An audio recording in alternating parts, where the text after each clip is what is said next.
सियावर रामचंद्र जी की जय। रामायण बालकांड नवाहन परायण का पहला विश्राम एवं मास परायण का चौथा विश्राम भाग 6। जब राजा मुनु और उनकी अर्धांगिनी को तपस्या करते हुए कई हजार वर्ष बीत गए, तब सर्वज्ञ प्रभु ने अनन्य गति आश्रय वाले उन तपस्वी राजा रानी को निज दास जाना। तब परम गंभीर और कृपा रूपी अमृत से सनी हुई यह आकाशवाणी हुई कि वर मांगो। मुर्दे को भी जीवन देने वाली यह सुंदर वाणी कानों के छेदों से होकर जब हृदय में आई, तब राजा रानी के शरीर ऐसे सुंदर और हष्ट पुष्ट हो गए मानो अभी घर से आए हैं। कानों में अमृत के समान लगने वाले वचन सुनते ही उनका शरीर पुलकित और प्रफुल्लित हो गया। तब मनुजी दंडवत करके बोले, प्रेम हृदय में समाता न था। सुनु सेवक सुर तरु सुर धेनु, विधि हरिहर वंदित पद रेनु। सेवत सुलभ सकल सुखदायक, प्रणत पाल सचराचर नायक। अर्थात, हे प्रभु सुनिए, आप सेवकों के लिए कल्प वृक्ष और कामधेनु हैं। आपकी चरण रज की ब्रह्मा विष्णु और शिवजी भी वंदना करते हैं। आप सेवा करने में सुलभ हैं तथा सब सुखों के देने वाले हैं। आप शरणागत के रक्षक और जड़ चेतन के स्वामी हैं। हे अनाथों का कल्याण करने वाले, यदि हम लोगों पर आपका स्नेह है तो प्रसन्न होकर यह वर दीजिए कि आपका जो स्वरूप शिव जी के मन में बसता है और जिसकी प्राप्ति के लिए मुनि लोग यत्न करते हैं, जो काक भुसंडी के मन रूपी मानसरोवर में विहार करने वाला हंस है, सगुण और निर्गुण कहकर वेद जिसकी प्रशंसा करते हैं, हे शरणागत के दुख मिटाने वाले प्रभु, ऐसी कृपा कीजिए कि हम उसी रूप को नेत्र भर कर देखें। राजा रानी के कोमल विनय युक्त और प्रेम रस में पगे हुए वचन भगवान को बहुत ही प्रिय लगे।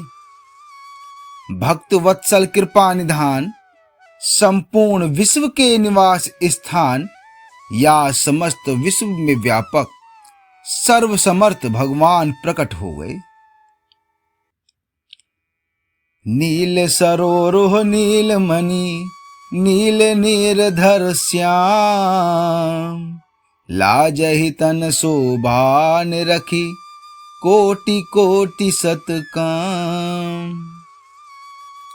भगवान के नीले कमल नीलमणि और नीले जल युक्त मेघ के समान कोमल, प्रकाश में और सरस श्याम वर्ण शरीर की शोभा देखकर करोड़ों कामदेव भी लजा जाते हैं। उनका मुख शरद पूर्णिमा के चंद्रमा के समान छवि की सीमा स्वरूप था। गाल और ठोड़ी बहुत सुंदर थे। गला शंख के समान त्रिरेखा युक्त चढ़ाव उतार वाला था। लाल ओठ, दांत और नाक अत्यंत सुंदर थे। हंसी चंद्रमा की किरणावली को नीचा दिखाने वाली थी। नेत्रों की छवि नए कमल के समान बड़ी सुंदर थी। मनोहर चितवन जी को बहुत प्यारी लगती थी। टेढ़ी भौहें कामदेव के धनुष की शोभा को हरने वाली थीं। ललाट पटल पर प्रकाश में तिलक था। कानों में मकराकृत अर्थात मछली के आकार के कुंडल और सिर पर मुकुट सुशोभित था। टेढ़े घुंघराले काले बाल ऐसे सघन थे मानो भौरों के झुंड हो। हृदय पर श्री वत्स, सुंदर वनमाला, रतन जटित हार और मणियों के आभूषण सुशोभित थे। सिंह की सी गर्दन थी, सुंदर जनेऊ था। भुजाओं में जो गहने थे वे भी सुंदर थे। हाथी की सूंड के समान उतार चढ़ाव वाले सुंदर भुजदंड थे।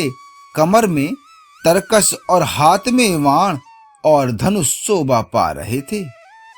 तड़ित विनिंदक पीत पट उदर रेख बरतीनी, नाभि मनोहर लेति जनु जमुन भवर छवि छीनी।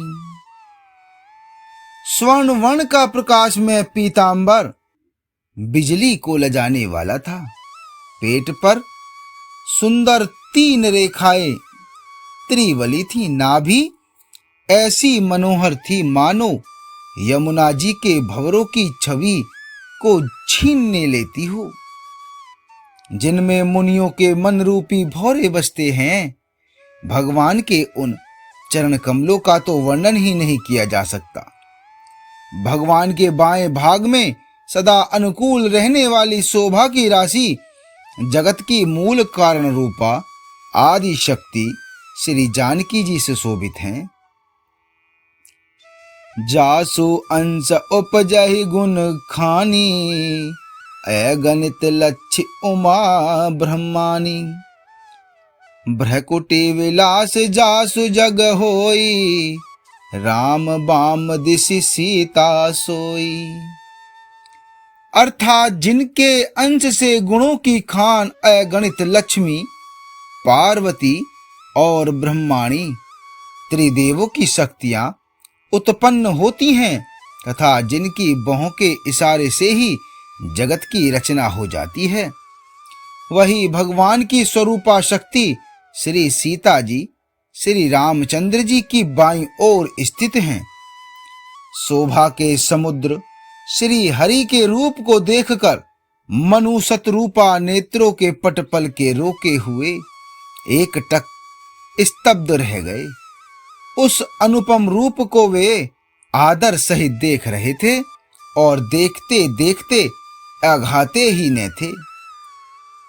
आनंद के अधिक वश में हो जाने के कारण उन्हें अपने देह की सुधि भूल गए। वे हाथों से भगवान के चरण पकड़कर दंड की तरह सीधे भूमि पर गिर पड़े।